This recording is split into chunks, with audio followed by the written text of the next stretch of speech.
Hello, welcome to Lore Master's Lair. I'm your Lore Master, here today for the beginning of a big event. Later, in April, we will begin the release of the Tian Xia book from Paizo. So, in honor of such, I decided to go through the lore of the continent, focusing on it and Asian-inspired topics for the next 10 to 11 weeks. I need to count again afterwards. So let's start this week with the general history of the continent. Just set up some of the basics to help us going forward. The farthest back history of the continent goes is to Earthfall.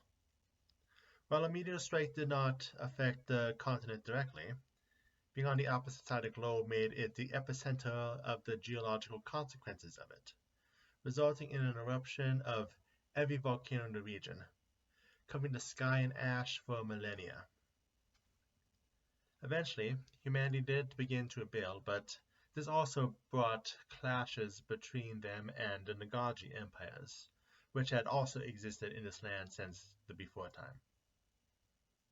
It was also during this time the rise of the first united empire of the Hangul people happened under the half-giant Budogan, but his assassination would fracture the tribes. Other events during the Age of Ashes include the arrival of both the elves fleeing from Earthfall and the Yangs taking advantage of the clouded skies to gain a foothold on this side. The 0 year of the Tian Xia calendar and the beginning of what is known as the Age of Ascendancy starts with the rise of Yizing.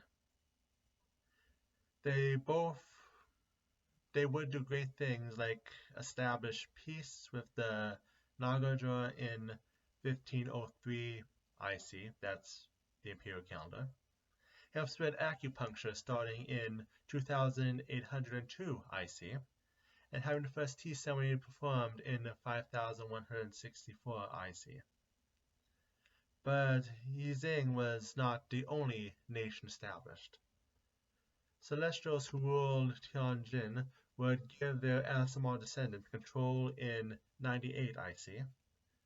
The Draconic Empire of Zihou began in 513 IC, and the nation of Minkai in 2600 IC, after Shizuru chose 5 mortal lines to rule the nation.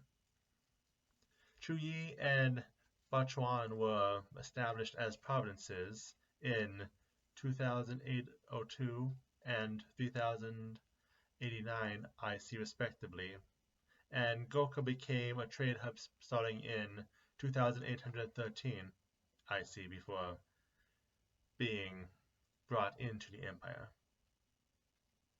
Trade which began in this era included the establishment of the path of Egenhe over the north in 3800 IC, and the first Tian Xia ship reached Absalom in 3803 IC. Gods played a large role in many nations. Goka was founded by an Abadoran priest, Minkai was chosen by Shizuru, and the warriors' faith first reached the mainlands around this time. However, in the year 5576 IC, Yizing would collapse. The second empire to rise would be the Shu in 5601 IC.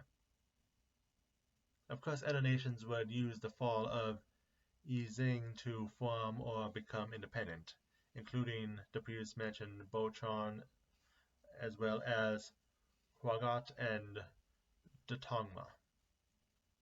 Minkai itself would expand, changing from a nation to an empire, and establishing a new capital, as well as meet with the nation of Jinan, whose elves love samurai so much they changed their culture, the otakus.